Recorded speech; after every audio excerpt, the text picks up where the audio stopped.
திமுக தேர்தல் வாக்குறுதி 181 நிறைவேற்ற வேண்டும் என வலியுறுத்தி சென்னை நுங்கம்பாக்கத்தில் உள்ள பள்ளிக்கல்வித்துறை அலுவலகத்தை முற்றுகையிட்டு பகுதி நேர ஆசிரியர்கள் போராட்டத்தில் ஈடுபட்டனர். திமுகவின் தேர்தல் அறிக்கையில் பகுதி நேர ஆசிரியர்கள் பணி நிரந்தரம் செய்யப்படுவார்கள் என 2016 மற்றும் 2021 ஆண்டு சட்டமன்ற தேர்தலில் வாக்குறுதி அளிக்கப்பட்டது. ஆனால் திமுக ஆட்சி அமைந்து 4 ஆண்டுகள் கடந்த நிலையில் பகுதி நேர ஆசிரியர்களின் கோரிக்கை நிறைவேற்றப்படவில்லை. இதனை கண்டித்து இன்று 3வது நாளாக பள்ளிக்கல்வித்துறை இயக்குநர் அலுவலகத்தை முற்றுகையிட்டு போராட்டத்தில் ஈடுபட்டனர்.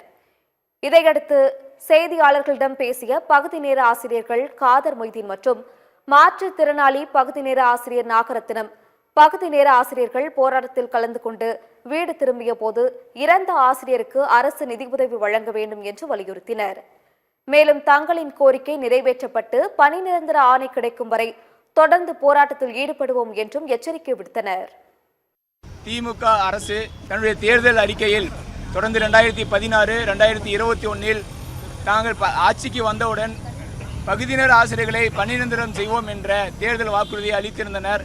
இந்நிலையில் ஆட்சியை பொறுப்பேற்று 4 ஆண்டுகள் முடிவுற்ற நிலையிலும் எங்களுடைய கோரிக்கைகள் ஏற்கப்படாமல் தொடர்ந்து காலதாமதம் ஏற்படுத்தி வந்த சூழலை மனவேதனையை ஏற்படுத்தியதை அடுத்து சிறைநிரப்பும் போராட்டத்தை அறிவித்து ஜூலை 8ஆம் தேதி முதல் சிறைநிரப்பு போராட்டத்தை அறிவித்து 3வது நாளாக இன்று டிபிஐ முற்றுகை போராட்டத்தை நடத்தி கொண்டிருக்கிறோம்.